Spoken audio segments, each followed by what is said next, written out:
Welcome. Welcome to the 5th edition of Marshall's Mic. I'm Marshall, the host, and I tell you, I'm here with a very special guest, but very special, long-time, 35-plus year friend, Ralph Gorton, Just Looking Gallery, San Luis Obispo. Welcome, Ralph, and thank you for coming and being. Thank you for considering us, Marshall. For sure. Glad you're here. You betcha. I want to get started, Ralph. How did we meet? Now, I think I remember it as I was introduced to you from my brother, Kyle. He was buying art from you. It was the 80s. Came to the store. Pretty sure that's how it happened. Maybe you know better than I do. No, I think that's correct. And then I ended up having to buy cars from you. That came into the picture, for sure. You bought some art, far shorter in terms of finance than I got to have to buy our cars over there at Larry's. Larry's place, Hyson Johnson Ford. Hyson Johnson, yeah. Yeah, it started there. Yep. But more importantly, Ralph, where did you start? Where was your life started? Where were you born, Ralph? I was born in Norwalk, Connecticut. Okay. And raised in Reading, Connecticut, the home of Mark Twain. And the art business started for me. It's an interesting story because I had went to college and graduated and had a job offer to go to work for Boeing in Washington State. Okay. So I went to Boeing, worked for them for a couple of years, and while I was working for them, I started taking up mountain climbing. So I had now moved on from, skilled athletics like basketball and baseball and, those sports. And now I was looking for endurance athletes stuff. And I started training, and then I started climbing mountains. So at some point, I climbed Mount Hood in the decade of the 70s, and then summited it in 79 and New Year's Eve. And then 4 months later, I went back to Mount Hood in Oregon to climb it. And upon summiting, we came down. It was May 18th, about 8:30 in the morning. And maybe 1,000 feet from the summit, Mount St. Helens erupted. Wow. And that was a challenging, fun time to watch. Well, it was. We were all a little frightened because Mount Hood, they're all interconnected, the volcanoes. So they started to rumble. Mount Hood rumbled. And so we just sat down and watched this volcano erupt for the better part of an hour. And then we decided it was time to get off the mountain. And we did. So a couple days later, I met a woman at work who worked at Boeing who had actually taken the photograph of the mountain while it exploded from a helicopter, which later became the cover of Newsweek and Time magazine. So I had a wedding to go to at the end of May, 1980. And so I asked her if I could buy a photograph of the mountain erupting that she used on the Newsweek and Time magazine spread. So she said, sure. She wouldn't sell it to me because her company was producing them. So I bought the photograph. I got the photograph, had it framed, had her sign it, and brought it back to a wedding.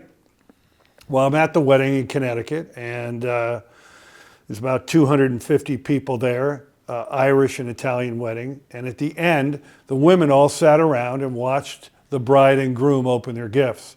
Well, mine was on an easel, and they thought for sure it was wrapped up, that maybe it was going to be a photograph of me or something. Right. With the groom. We were athletes together in high school.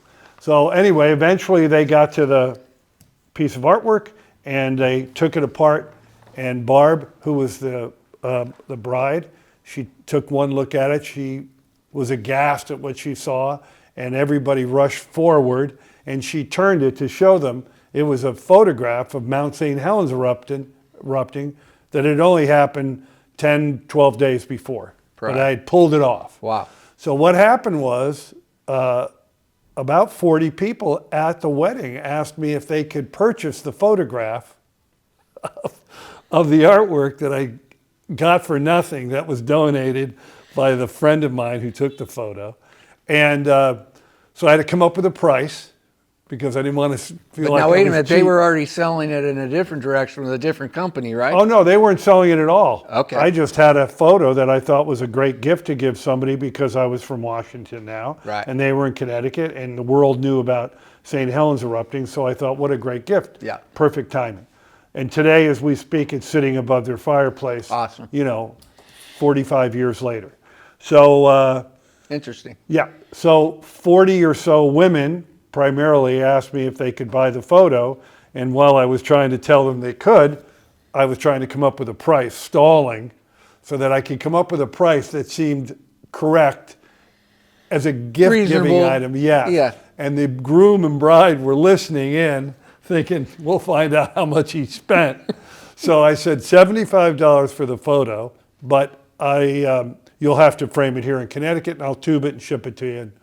So I went back. I asked the gal if she could produce them. She said, sure. I asked her how much. She said, no charge.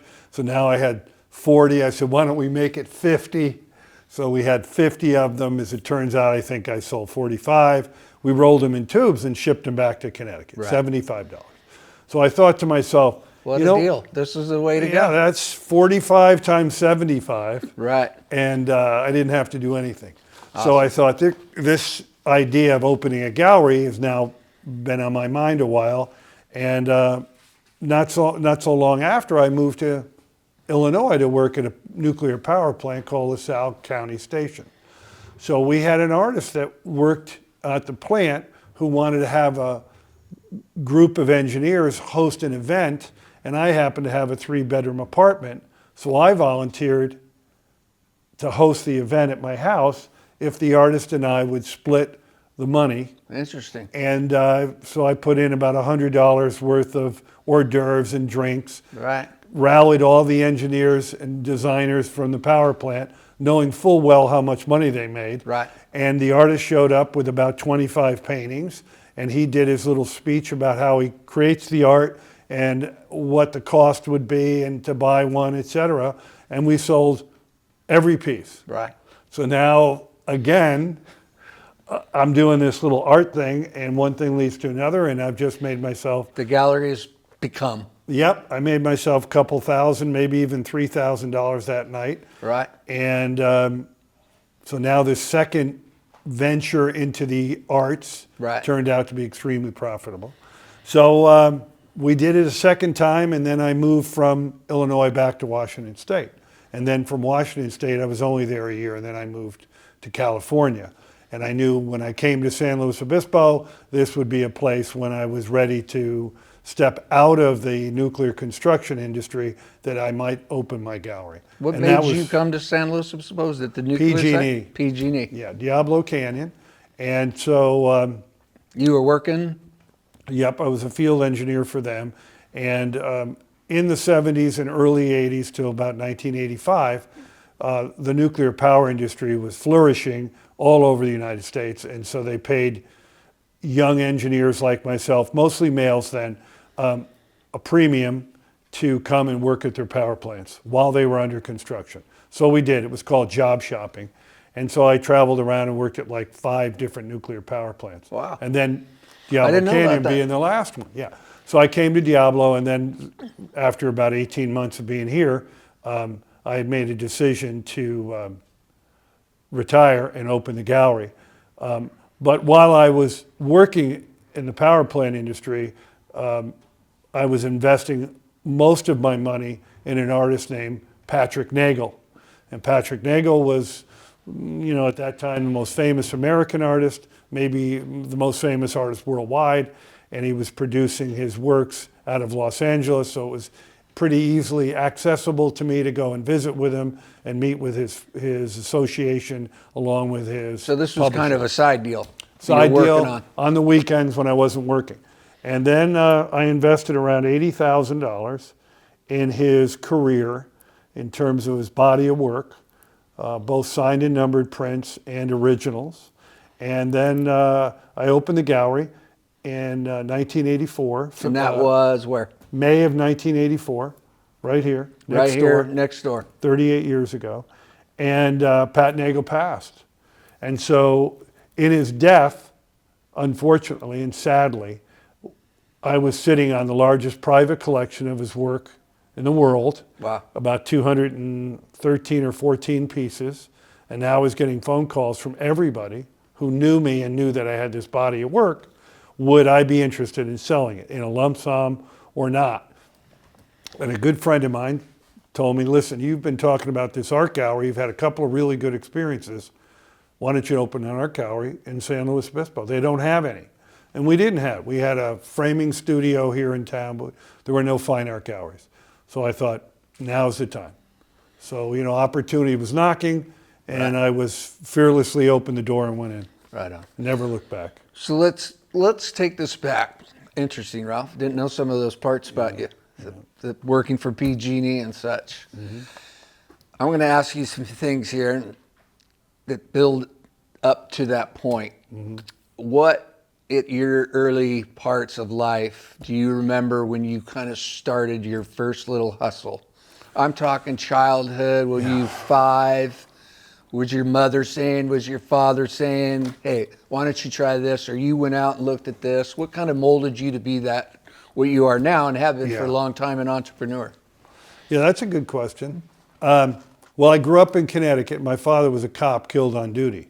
So I was 8 when it happened. Okay. So my mother I was the only son, and so she was concerned about my maybe weekend behavior. So I was an athlete, and she was an athlete. She ensured that I was very much involved in athletics year-round. Football, basketball, baseball, track, tennis, whatever the season was, we were doing it. Yeah. And so as I got a little older and she got a little more concerned, she started taking the weekends to take me to galleries and museums from Boston to Washington, D.C. And how old were you? I was probably about 12 when that started. Okay.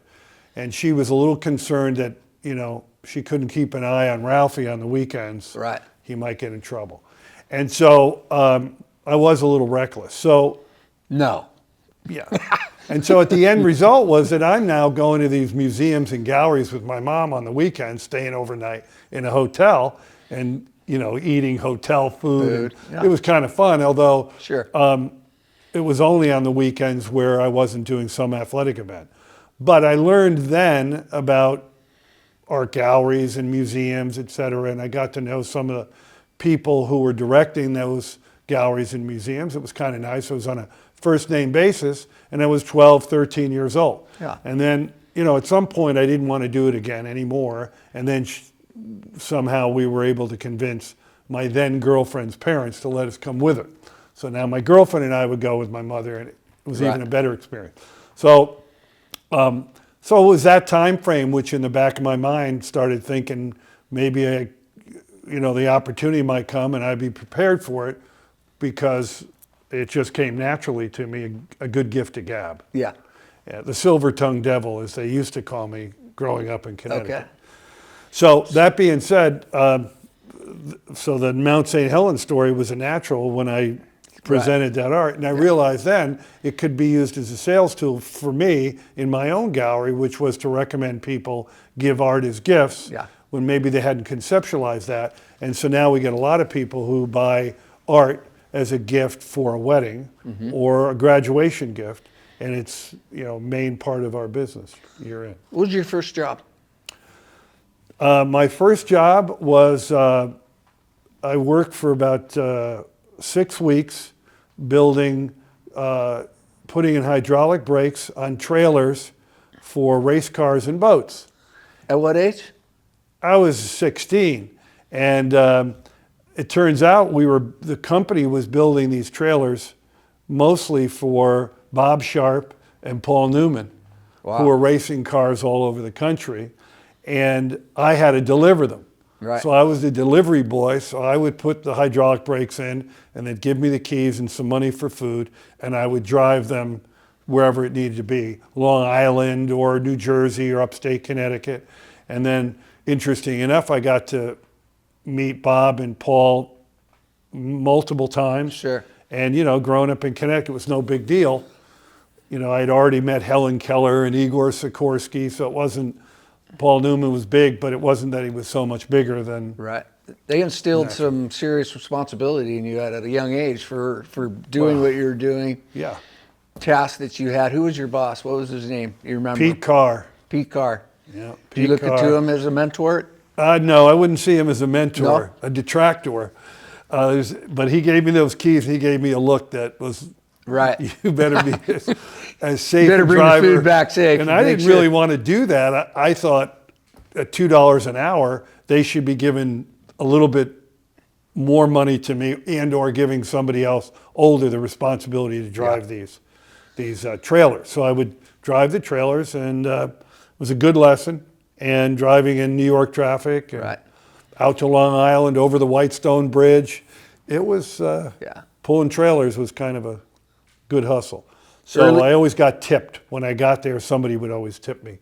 Early on, Ralph, your mother and your father, obviously, your father passed when you were 8. Mm-hmm. What were some of the things that instilled in you at an early age that you remember to get the work ethic that you've generated, to have the power, the will, the want to understand you need to work, you need to make money, and what kind of things did they do that, and you could tell us that you remember? Well, I think it was really had more to do with my mom, because I was just too young when my father passed. But she got up at 4:45 every morning, made breakfast, left it for us, all 3 of the kids, and then she went off to work at the hospital, and then came home at 5:30 and made dinner. So we would watch her every day, bust her butt. And so the work ethic came from her. And she used to always say, because she was an athlete, she always used to say to me, the best prepared have the most luck. Wow. And I always The used to best say, prepared "Oh, have come the on." most luck. Yeah. And then once you realize that preparation creates opportunity, Right. and that might be the definition Right. of success, her comment was well taken, and I've used it as a mentor myself with kids as I coach them, but I've always used it, whether it's in the gallery here and or on a basketball court or somewhere, I'm always using that term. But I have about 300 of them. I call Ralphisms. They're here in the phone. Nice. And there are some that are... Well, hopefully you can share some of those with me, because I'd like to put them on our website. Okay. That'd be awesome. I'll You have and I to- can sit down and talk about that. I'll have to cherry pick them, because some Yeah, of them are that would be awesome. X-rated. No problem. We'll make sure. But to I go know through we them can all. swear. I'll try to keep from swearing on this Right. on this podcast. But, Real quick, the best prepared for the Have the best most luck. Have the most luck. I've always never liked someone saying "good luck, Marshall." yeah, I feel, and obviously you do, you get good luck by being prepared. right. I like telling a guy, "Hey, go kick ass today. Yeah, Go That's get her right. done." Because That's the right. luck is earned. That's right. It's And if you're taking care of the fundamentals and doing the preparation to get where you need to be, then it's just a term that seems to be an idiom and not necessarily, nobody's really coming at you truthfully. They want you to be successful. And so they might say good luck as just a common, right. common name. But yeah, again, you can't climb a mountain if you don't do the work.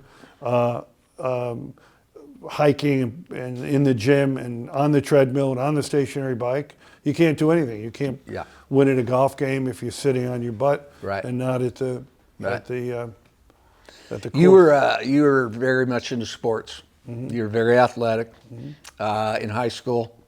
You have a lot of. You were just back there, I believe, in Connecticut. Correct. Right, visiting, seeing old friends, coaches. I'm sure. Correct. Memories and stuff. Correct. Obviously, a different.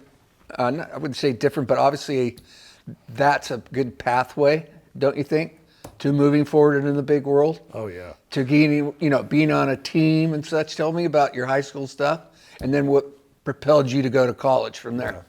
Well, I was a high school athlete in a very wealthy community that never really saw, I think, athletes as an outlet to success, because they were all blue bloods, and they saw Yale and Harvard and Princeton as the way to go to be successful. And I always used to tell them, you can be successful through athletics, whether it's competing and or coaching, and they never thought much of that until I proved them differently. But the end result was I was a basketball player and a track and field athlete primarily, and I had a lot of success and was all-state in 3 years in both sports.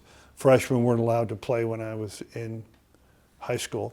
And then I got 22 scholarship offers and chose University of Connecticut, and then In what sport? basketball and track. And then I was Both? a little, yeah, Dual. two of them. And then I was a little overwhelmed by the size of the school. It was, 40,000, and I came from a high school that had 800, 9 through 12. So I transferred to Central Connecticut, which was smaller and a better fit for me, and then I had a very good career there. And then an injury kept me from being professional. Who got you to go to the school? Did your mom get with you? You were getting out of high school, right? Yeah. You're doing good at sports. This kid's Well, got scholarships. What pushed you forward to say, hey, let's go? There's a guy named Jim Valvano, Okay. very famous coach, the V Foundation. And he had recruited me my entire high school career to play for him at Iona College, where he was just before he ended up at North Carolina State, where he won the national title. So Jim Valvano was a great guy. He was an Italiano. My mother's Italian, so he used to come and visit because Iona's not very far from my home in Connecticut. And he was trying to convince my mother that if Ralph wouldn't play football, that he would offer him a full scholarship and he'd never have to worry about your son's education. So back then, if you weren't 18, you needed your parents' permission slip. Okay. She wasn't signing it. She wasn't going to let me play football, and she was afraid of injury, and he kept dwelling on the fact that the scholarship's available and why bother risking it, let him play football, just have him play basketball. So, Good for her. well, yeah, it was a tough time in the Gorton household. I was a better football player maybe than I Maybe. was at anything else. Okay. So, What position did you play in football? I didn't know. well, I played running back at 6'4", 215, and I played free safety, and played with a chip on my shoulder, which might have come from, the upbringing that I had and having a father who was a cop killed in the line of duty. So all that stuff plays into your successful athletic career. And I always thought I was a better football player than I was basketball or track, although I did very well in the other two. So anyway, yeah, so Jim Valvano was able to convince her. So he was a big person in your life that kind of pushed things forward out of high school and forward? No. No. Well, I mean, he brought definitely it played about. a role. He played a role, That's although what I I didn't mean. accept Right. the scholarship to Iona. Right. It was probably my high school coach, a guy named okay. Gary Engler, who actually went in the Hall of Fame the same night I went in the Hall of Fame in Connecticut. And he played a major role because he saw me as a young man who didn't have a father in a community that had a lot of mothers and fathers. And so we would go to father-son banquets, and he would always pick me up and take me. Yeah. So that my mother wouldn't Yeah. feel awkward being there by herself. So when I grew up, families didn't get divorced. Sure. They hung in there. And they were we were baby boomers, and we didn't really know about divorce growing up. And then all of a sudden, now it's become what it is. But yeah, so he played a major role in my career and gave me some guidance. I remember when Yale came to visit me, I got accepted.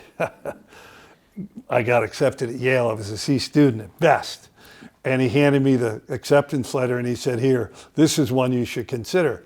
And I thought, well, the first thing I'm going to do is I'm going to measure the distance from my mother's driveway to the entrance at Yale University. And at 27 miles, I just didn't feel it was far enough away from my mother. And I thought she would be there Too often. every weekend doing our laundry, harassing us. Right. And I wouldn't have the experience I was looking Yeah. for. But I was also a little intimidated by the education. And I remember I went to interview with the coach and with the counselor. And the first question he asked me was, what do you want to study when you come to Yale? Yeah. Well, I wanted to be a comedic actor. And Robin Williams had just graduated, and he was on Mork and Mindy. So I thought, perfect. He's a Yale grad. He's from New England. I'm going to be a comedic actor just like Robin Williams. I could see that, Rob. Yes. And then the coach got really pissed off at me and said, hey, we got enough jokers on this campus. We don't need you to be a comedic actor. And, I don't think you study comedic acting. I think you're an actor who can pick up comedy and make it what it is. And Robin's a perfect example. So I didn't like his answer, and I was a little intimidated by the educational process, although he convinced me nobody ever flunks out of Yale, particularly if they're an athlete. And then the fact that it was too close. So I ended up opting to go to a school that was about 90 miles from Mom's house. So that's how it all came. Coach in high school, your mom, obviously a big structure in your life. Absolutely. And I use that word strongly, structure. Yeah. It takes structure Oh, yeah. to move forward in life, become a businessman, Yeah. be in the community, be involved. And so I would use those two as probably one of your main structures of heading forward and understanding what it takes. Right. And I've always looked at, I can remember every teacher I had. I can remember I was talking about this earlier, every coach I've ever had, and what I feel it's done for me as far as moving forward, being a businessman. They all kind of come together. Oh, yeah, they all play a role. Now, I always think about the things that work for me, and then I try to mentor athletes I coach. And I used to say it's routine, meaning we practice every day. We do the fundamentals.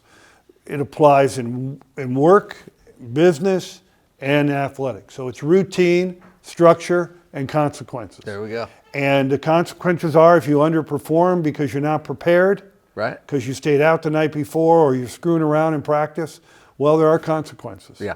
And those consequences are you're going to run or you're going to have some consequence if you don't step up. So the routine and structure are necessary to be predictors for success, and the consequences can be good or bad. You have to decide that for yourself. And as a coach and a mentor, that's the role I always played. And if they had a great practice, I was the first guy to come and put an arm around each one of them and tell them I loved them, and I meant it. Right. Because they needed a mentor as much as I did at their age, Right. and now I'm old enough to be their mentor. And a lot of the kids that I recruited that came and played for me at Hancock College and at Cuesta were single-parent family kids who were coming from the Northeast, Hartford, New Haven, Bridgeport, New York City. Not great places, but wonderful athletes who just needed a chance. Well, during our friendship, Ralph, I've watched a lot of that. I've watched you taking a hold of a lot of people, a lot of kids from other families, away from out of the area, bring them in, get them involved in sports, recognize their talent, build them, mold them, love them, work them hard, and so forth, and that's a great thing. And you are a great mentor to a lot of them. Speaking of mentors, what's the best piece of advice of a mentor that you stick by today as your rock? Well, I was not in the presence of Bobby Knight when he said this, but I read his quote, and then I heard him say it with his great sarcasm. And his quote was, "The man at the top of the mountain didn't fall there."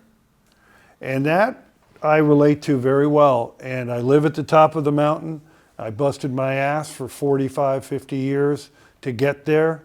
I'm a mountain climber.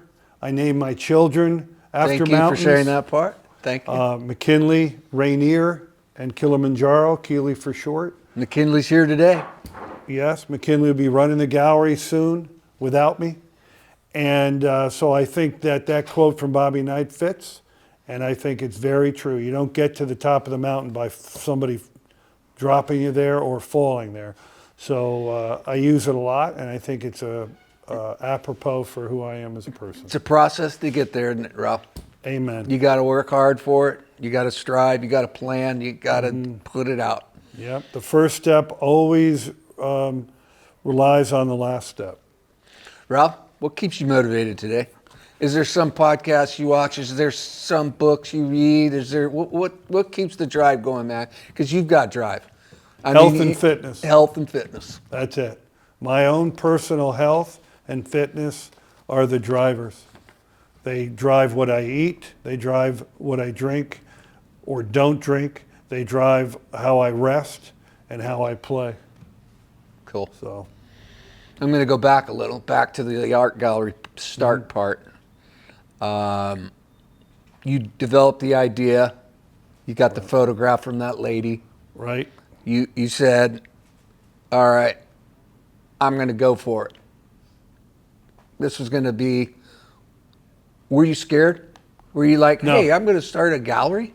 Was there something that said maybe, no, I'm not, you felt it. No fear. No fear. And the reason was because I had saved enough, after going to college for free, every check that I would receive, most of it go in my savings account because I didn't have any bills. Who has bills at 23 or 24? And so they got to the point where they were paying, at least I was getting around 100,000 to 110,000 a year. And for a single male with no bills, you could save quite a bit in a short time. So 6 years into that, I ended up with quite a bit of money, and I knew that I could always go back to the nuclear industry if I decided that. But fearlessly, I opened the gallery, and I knew that You had the bankroll. I had the bankroll. My mother gave me a check for $1,000, which I refused to cash. I still have it here somewhere. She always thought I worried about me. She actually cried because I gave up such a great job, but she knew I was going to be successful at it. And so I opened the gallery primarily with Patrick Nagel's work. And Nagel had illustrated the cover of Duran Duran's Rio album, which was the #1 selling album in the planet Earth. And he was the #1 selling artist in the planet Earth. So here I am with this body of work that was literally under construction next door. We were selling artwork out of a construction zone. I'd put the artwork in the front, hanging in the front window with paper behind them to secure them from being dust or hit. And people were coming by, banging on the door, knowing who the work was, never having a chance to buy it, and buying it while we were under construction. So I knew when we opened up, we would be successful. I also warned many of my engineer friends at Diablo Canyon that I knew exactly how much money they made, and that I would definitely make sure to come back to work there if I failed as a gallery owner. And when I left, I was their boss. So I had an idea in mind that Right. either you guys come down here and support me or I'm coming back to work. Right. Cool, good story. I mean, here you are, like you said, you get a scholarship. Yeah. So you can work through at college time too. Right. Save money. You had the job at the power plant, saving money. Right. Making it available to now. I didn't work through college. My During- mother really allowed me not to work. It was after when you took the Yeah, Diablo. and she just Right. cared I was an athlete. She kept an eye on my training habits daily. And so she said, as long as you're training to get better, you don't have to work. And I worked at not much in college other than being an athlete. And Yeah, but let's look into Chasing This girls. is how I'll put this personally in a way too. I think you were working. You were working to be a top athlete. yes, I absolutely. tell a lot of people, they'll ask me, what'd Kobe do in high school? Did he have a job? Did he do this? He did this? I said, no, he didn't have a job. His job was to do what he was doing, study for school, get the great grades, but be a top athlete. Correct. He was up at 7 in the morning, bouncing baseballs, basketballs, tennis balls, doing whatever he could to be the star athlete, which translated in him going and getting a scholarship like Right. you, and being able to save that money now through college and move forward to his career now because it was his passion when he was going to college. Absolutely. Yeah. Direct reflection on his success today is through the athletic side. So now you're in the gallery start. When did you say, hey, whoa, wow, I'm building something big here? Well, about 1987, we opened in May of 84, and by the fall of 87, I realized that I needed to also be a publisher, meaning representing the artists, handling their career, their promotion, their advertising, securing them other galleries that we then would create limited edition prints and sell to them and make originals available. So I knew that being a retailer in downtown SLO wasn't going to get me where I wanted to be, so I immediately gravitated towards being a publisher and a gallery owner, and it all came to be Wow. in the fall of 87 after I'd attended my third or fourth art expo, and those expos are where I sort of learned how to do the wholesale side of it, and then I had a lot of success there too. So I had two avenues of income, and it propelled me. Right. So that was kind of a spot where you said, hey, if I did this as well as this, you kind of had two businesses really. Correct. I always didn't understand what you were doing a lot. I saw a big machine in the back. Yeah. You would be printing, printing Yeah. things on canvases Right, and whatever. right. But Well, we had a company called Summit Publishing, and Summit, of course, has more to do with the mountain theme, and the actual logo was a mountain. It was the McKinley, the shape of McKinley after my daughter, and then so we had Summit Publishing and Just Looking Gallery. Now we melded them together. It's now Just Looking Gallery, but it's still doing the same thing. wow. Yeah.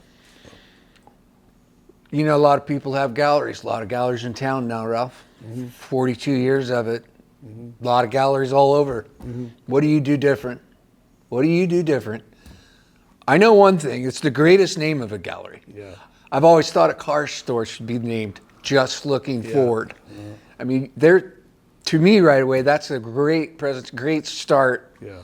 Saying the name of the gallery is Just Looking Gallery. But Well, what I do didn't you do name different, it. Ralph? I didn't name it Just Looking, even Okay. though Pat Nagel gave me the name. Okay. And so I thought, I wasn't sure that I liked it, but I also wasn't sure that I could tell Pat I wasn't going to use it. So I went home and I thought about it, and I said, here's the #1 selling artist on the planet.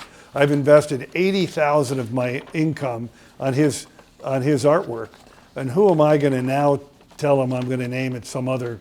Yeah. So I always liked him, and I always respected him, of course. And so naming it Just Looking was a no-brainer. It just took me a couple hours to figure it out. And then the success side of it is I don't worry about, my formula for business is for my staff to know and no one else, not here on the podcast. And so I'll keep that private. But the truth of the matter is I don't worry about what other people are doing. I have to be the best at what I do every day, and we come in and we dot the I and cross the T, and we need to make sure we're the best that we can be, servicing the clients, servicing the artists, the community, and doing a good job for all. And then, you'll be successful without worrying about what other people are doing. I can't worry about them. I'm too busy worrying about what I need to do. Right. Well said. Yeah. Ralph, define success today for you. Define success. Retiring without worry. Retiring without worry. And how did that happen? By working hard, getting to the top. Oh, yeah. Again, routine, structure, consequences. Yeah. And, even I had to suffer some of those mistakes. Everyone makes mistakes, and I made some in my time, of course. But you try to reduce the amount of mistakes. If you make 10 decisions in a week, Yeah. and 9 of them are the right decision, and 1 of them is a poor decision, that can screw up the 9. So you want to make the right decision 99% of the time. You're always shooting for 100, but it's not likely. But 99 out of 100 decisions you make that are good usually are not going to be negatively affected by only Yeah. one. Speaking of face plants, what was your biggest face plant you remember? You're like, oh shit. Oof. Think on that one. Yeah, I think sadly it was my, And what did it teach you? well, it was my divorces. Okay. And it taught me humbleness, which I didn't have much of, and humility, which I have more now of than ever. So I think the divorce failures, because you don't want to fail at anything, I've had divorce failures, they taught me the greatest lesson. And they've made me a better man today than I might have ever been if I hadn't gone through that. Gotcha. Yeah, losing is not fun. No, right. Especially when you're competitive. Yeah. In either way of life. Yeah. Exactly. What are, speaking of being competitive and such, what are two to three habits every day, Ralph, that you stick to keep yourself going? Like, do you get up at this, you have this at this moment? What, you know what I mean? Well, I tell people at the gym, they always ask me, why am I so fit? And I always tell them there's 3 things that I do that you don't do. And they're ready for some other answer. And the answer truly is diet, diet, and diet. Yeah, the treadmill and the stationary bike and stretching and warm up and warm down and hiking and all of those things are great. But if you're not putting the right fuel in Right. and hydrating properly, you're in trouble. Those things will not be part of your daily routine. So you got to really be careful with diet. And that's the best advice I can give anybody, including fat doctors of mine who think they know it all. And I have to tell them, you're overweight for a reason. And the reason is you're a know-it-all. And the bottom line is you need to stop eating. Yeah. Change your diet. Yeah. And let me tell you one more thing. Your waistline is your lifeline. And that's a quote from Jack LaLanne. When Jack LaLanne passed. Morro Bay. Yeah, when Jack passed, his wife Elaine LaLanne, who was a friend of mine, who did some rehab with me when I did my total knee replacement, she did hers. And I told her, I just want to get something of Jack's after he passed. And I had met him a number of times because he used to drive her. I got a Jack Lynn story. He'd drive her to PT every day, and I would go out and visit with him. And once in a while, I'd see him out at the Morro Bay golf course, where he'd be in his pink golf cart and doing his thing. Anyway, I love the guy. And she gave me a Jack LaLanne water bottle, and on it said, your waistline is your lifeline. And was absolutely critical. And he's right. I mean, you don't want Dunlap's disease. Yeah. So.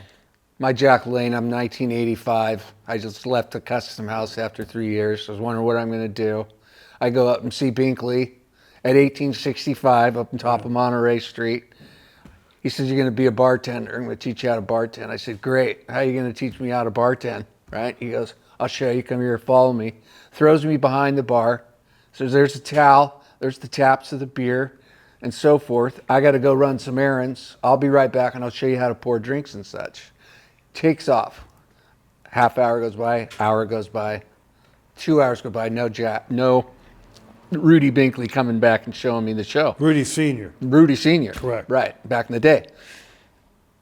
In comes two stockbrokers. They asked for these kind of screwballs or something. I said, hey, we'll make it easy for you. Let's do a bourbon and water. Okay, bourbon and waters. So I get them poured 2 bourbon waters. Who shows up next? Jack LaLanne. Red Corvette, probably a 1984, brand new, pulls in. Long story short, Jack, we're drinking bourbon and waters or any kind of beer you want here. Well, now more people file in, and Jack's helping me calm the crowd down. Right. This is what the kid's doing. No, Rudy, still. Now a waitress pops in, this one pops in, still I'm the bartender, right? Next thing you know, Jack's doing push-ups on the tables in the bar. The whole place is a riot. That's him. It's right? Well, that's him. That guy is classic. He's missed, but he's missed by people who have long been dead. Yes. My mother was an example. I mean, he was on that show every morning, and she'd watch it faithfully, and and he really brought health and fitness to the forefront in America. He sure did. Didn't he tow with his arms or waist 36 boats around Morro Bay Harbor or something? In his mouth. In his mouth, right. He had a horse bit in his mouth, and he swam the length of the harbor. Classic guy, sure helped me out in life. We take those things too, those engagements and stuff with people, and we learn from it. Your waistline is your lifeline. There you go. Yeah. When business gets tough, Ralph, what do you do? How do you recharge? Ooh, that's a good question. I think when I need to recharge, I usually go for a hike, and a good long hike, and then I become grateful for where I live and the opportunities I've had and how successful I've been in life, and that sometimes there can be down times, but I find a way to get out in nature and push myself, and I feel really good afterwards, and I have a new attitude about work and moving forward. You ever felt like throwing in the towel? Never. Good boy. Mm-hmm. Right. Yeah. I got you. If you did, you found something to pull you back, right? Well, the legacy of the gallery, being here as long as it has been, is now going to be turned over to my daughter McKinley in the near future, and it'll be her legacy, and I'll be around part-time here and there and helping her, but it's for her now to move forward, and hopefully the lessons that I learned and taught her, she'll put in play and continue to move it forward. Let's talk about the community, Ralph. You've been a big part of this community of San Luis Obispo. You've been a big part of downtown San Luis business associations and such and such and such. What have you done for them, and what have they done for you? How does that kind of correlate? Well, I mean, we as a gallery played a major role in the beginning with some of the events, farmers market, coming to downtown. We used to have a cycling criterium that was a 3-day event here in downtown. It was great through the middle and late 80s. They did away with that, sadly. La Fiesta, we all played a role as business people in the community, and they got rid of that. So we used to have a car show, and I used to have my car in the show right here in Higuera, and they did away with that. And I remember those. yeah, and so I think San Luis Obispo, I hope somebody at city staff is watching this, because I think you've missed it. And we had the jewel of the Central Coast, maybe the greatest city in America for a long time, of 50,000 or less, might be San Luis Obispo. And today now, with the parking mistakes and the parking garage delays and some of the other stuff that's gone away from us, including the Mardi Gras, which was the second largest Mardi Gras in America. Wow. It was a great event. Unfortunately, we've lost a little, we're not the big shot anymore in our county. Paso Robles and Pismo Beach have stolen, they went through their urban renewal and have sort of stolen downtown from us. And you can come here, sadly, and it's not quite the place that it once was. I hope in the near future they make some changes, positive changes, to help facilitate bringing some of those tourists back into the community, because our number one industry in the county is tourism. It's not wine, and it's not working for Cal Poly or the Men's Colony, which it was when I first opened up. And then it became the wine industry. Unfortunately, the wine industry now is in Paso and Templeton, which is wonderful and healthy for them. And they finally built the hotels and motels to serve those high rollers who want to be involved with the wine industry, while we sat around and raised our parking prices. And so hopefully San Luis can wake up before it's too late, because the only thing going up around here is the rents. Yeah. And it's a sad way to end a podcast, but Right. maybe it's a wake-up call to some of the people up on the hill there that No, need I to think it realize- needs to be said. It has to be said. And, yeah. We lost a lane of our Higuera Street to a bike lane, and the bike lane, KSBY came by a year ago, and we sat there for 45 minutes trying to determine at noon how many people used the bike lane. And we saw one person in 45 minutes, and it was a homeless guy. Yeah. He used the bike lane. Well, then they get the delivery trucks and they stop. So now Anytime you're they down to want. one lane. One lane, anytime they want. These are easy fixes, and I think the city staff is afraid. I just don't think they're willing to do what it takes, or they don't have the knowledge. So the real truth is, hopefully my gallery with McKinley running it can survive for the long term and be a part of the legacy of downtown, and we can come back, because things are cyclic. Maybe at some point Paso can drop back a hair and Pismo can drop back a hair, and we can garner back what we once held for such a long time. Yeah. I think they'll have to get to the point where they're going to need to get some people back into play. Perhaps you, some other longtime businessmen, and rethink the situation and make it happen. Well, if I was 50, not 70, I would be in Paso Robles. My gallery would be in downtown Paso and downtown Pismo Beach. And maybe combined, those rents would be less than here. You're right. I wouldn't be in downtown SLO anymore. They wouldn't have this, and I wouldn't have them. But I'm not 50, I'm 70. So now it's a decision for my daughter to let's make. go to this spot, mentoring, right? Yeah. I've looked at you as obviously a very close, longtime friend, but you've been a great mentor in certain ways for me in my life. Mm-hmm. You now are a mentor to McKinley. Mm-hmm. You've got McKinley now taking over, going to roll in. You've got Steve. He's been your framer for many, many years. Right. Great guy, artist as well. I know you've been mentoring him. The two of them are going to be working together. Mm-hmm. How's that going to take shape for you, and how do you see moving forward mentoring them? I think I've been Maybe they could be mentoring the them. ones who go to second store in Paso. Yeah, maybe they do it. Right. But and that's their decision to make. But I think they've gotten enough mentoring from me. They just assume have me show up and buy breakfast and keep quiet. There's nothing wrong with that. Nope. So. What advice, Ralph, do you give a business owner that's just starting out? Well, I think it's the same advice that I was given, which is you better be funded, meaning that you have to have enough money to pay your bills for a year without making a penny.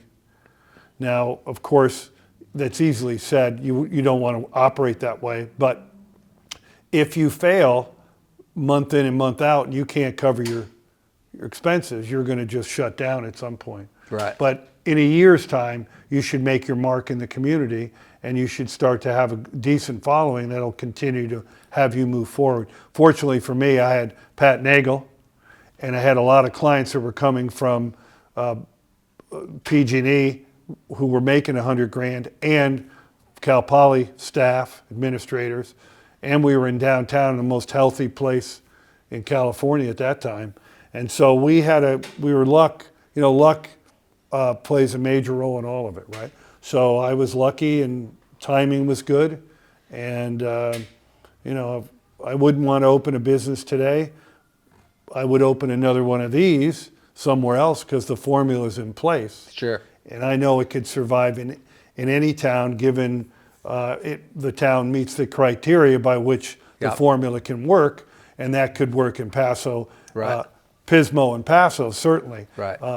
And it worked in Palo Alto for years. So I know the formula that we have is I'll make sure you have your A's and T's crossed and go and make it happen and lay it out there. But that's not for me to decide. Right. I got you. I might look at a lease or might look at the location, but that'll be the end of it. Ralph, moving forward, you're retiring. What are you going to do? I'm going to play more pickleball. I want you all to know Ralph Health permitting. Ralph has his own personal pickleball court up at his estate, Squire Canyon. It's quite the thing. I've been up there, played on it. There's going to be a lot of that involvement. Obviously, what else? You travel. Travel. You want to go out and get your ass kicked in a game of golf for me? That's more than welcome. As I recall, that's not quite how it went the last time. Your son and you, who are two former champions. I knew the story would come up. At the San Luis Country Club, played my son and I, and we closed you out at 16, and you had to buy the dinner. So the real truth is I'm not going to be playing golf. All right, I tell you what, but I will hike a lot and train and travel and have fun. I need a rematch, and the rematch will be Kobe and I with you and Rainier in pickleball at your house. Oh, there has to be money laid out. All right. Because we're going to be collecting there too. Ralph, speaking of collecting, you have collectible cars. I have had a lot of collectible cars, and you envision taking the vet out for a little excursion around? I just recently sold my '58 Corvette, which had 49,000 miles on it. It was absolutely spectacular, but without power steering and power brakes, it's a pain in the ass to drive. I love the car, but maybe more I liked it in my garage than driving it. And then I bought a new Corvette, 2024, and it's a fabulous car. It's a wonderful automobile that's grossly underpriced.